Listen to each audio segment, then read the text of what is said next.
Welcome back to the video blog. This is Fort Lauderdale on ice, otherwise known as Toronto. Some people call it Canada. I just call it home. Thanks again for watching the video blog. Well, tomorrow, December the 23rd, 2011, Vaclav Havel, the late statesman, poet, playwright, president of the former Czechoslovakia and the Czech Republic, is going to be buried in the city of Prague. And, you know, this entire week has been a tribute to the works, accomplishments, political philosophies, and basically statesman-like approaches of Vaclav Havel, comparing him to famous Czechs and Slovaks of the past.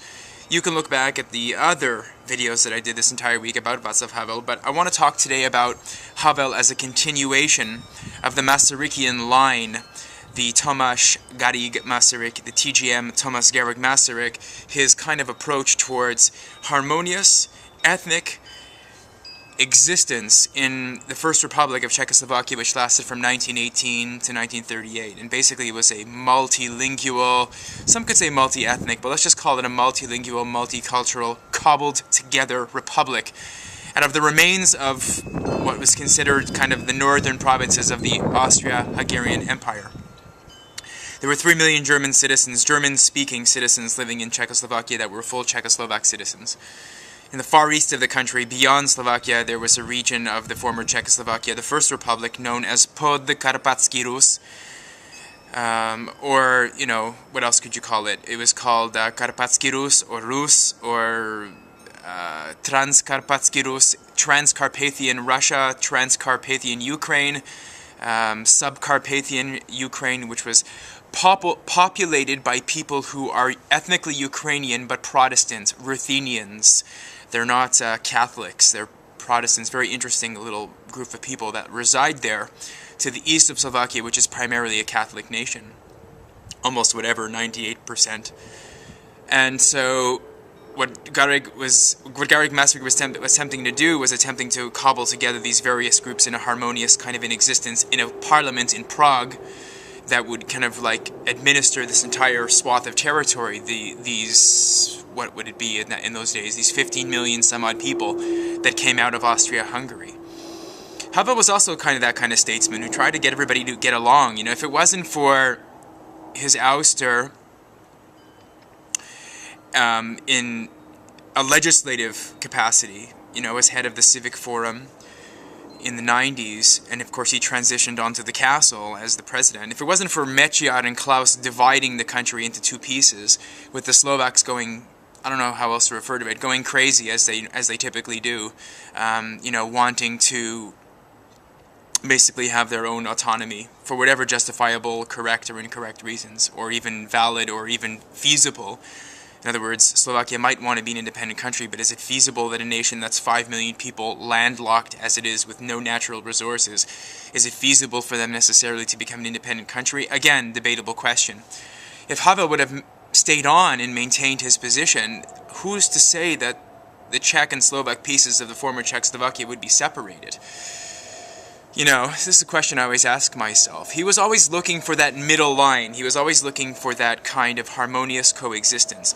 Again, in that Masarykian mold, you know, had Masaryk not died in 35, had he been a little bit younger, had he been able to hold on, you know, perhaps he would not necessarily have given in to, you know, what the Nazis were pushing for. You know, he wouldn't have been such a cream puff kind of president like Edvard Beneš was. You know, he wouldn't have been such a pushover. He would have had a little bit more, you know, psychola, like we say in Czech, some dog's bollocks. You know, he would have had these kind of, his ability to withstand some of the strain. Maybe he would have given the order to the Czechoslovak army, who was ensconced on the Sudeten highlands with the much stronger army, incidentally, than the Wehrmacht was in those days in 38. Hitler was very concerned that he wasn't as militarized as he needed to be, and the Czechoslovak army, looking down onto Germany, could have rat-tat-tatted the Wehrmacht all day long.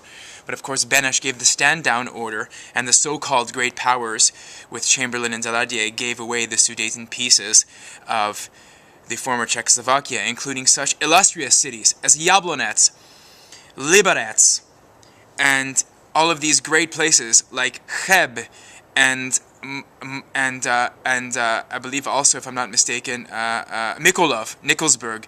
You know, these great sort of bastions, these power places, were given away just like that at the sign of a piece of paper. If Havel would have been around, the Velvet Divorce wouldn't have occurred. And that's just my position on it. And I think Havel's going to be going to the grave knowing that he could have done a lot more. And he probably could have, but his health kind of took over. You know, when he could have basically played a more instrumental role. And now, the affairs of the two nation-states that straddle side by side are being, to some extent, captained, you know, by demagogues, basically. You know, Václav Klaus, who reminds me of Flat Top, you know, that villain from Dick Tracy, Flat Top, with that always like that jowly face, like he's always like making that gas face with the jowls, like the Babe Ruth jowls. And of course Vladimir Mečiar, who's not the Prime Minister of the Slovak Republic, but you know, in his day, kind of like cobbling together alliances with jerk-offs like Jan Slota. So anyway, you get the picture. Havel, peaceful coexistence, could have marshaled things through in a much better way. Slovaks would have been much happier. They wouldn't have to come to Prague and study for free, you know, not say sh properly, and what else could they not have done? They could have, you know, not had to deal with all of this cross-border issues and nonsense and claptrap, going their own way with their own currency. They could have just stayed within, you know, the Federation and had some kind of a nice arrangement. But of course, you know, be things as they may, Slovakia being what it is, they had to go their own way. Havel would have had it a different way. So that's what I wanted to say today. Now we're down to 10.5 million and 5 million, respectively, in the two states. The Czechs, of course, take, you know, the bigger piece of the pie because they're more popular, they have the better brand, they have the better brand image, and of course they're much more nice. And yeah, there's a lot of other reasons too why I think the Czech Republic is fab and fantastic. So one more video blog coming from here in Fort Lauderdale on ice, otherwise known as Toronto. My name is Adam Daniel Mezei. I'm a PMD, a producer of marketing and distribution, pmdforhire.com.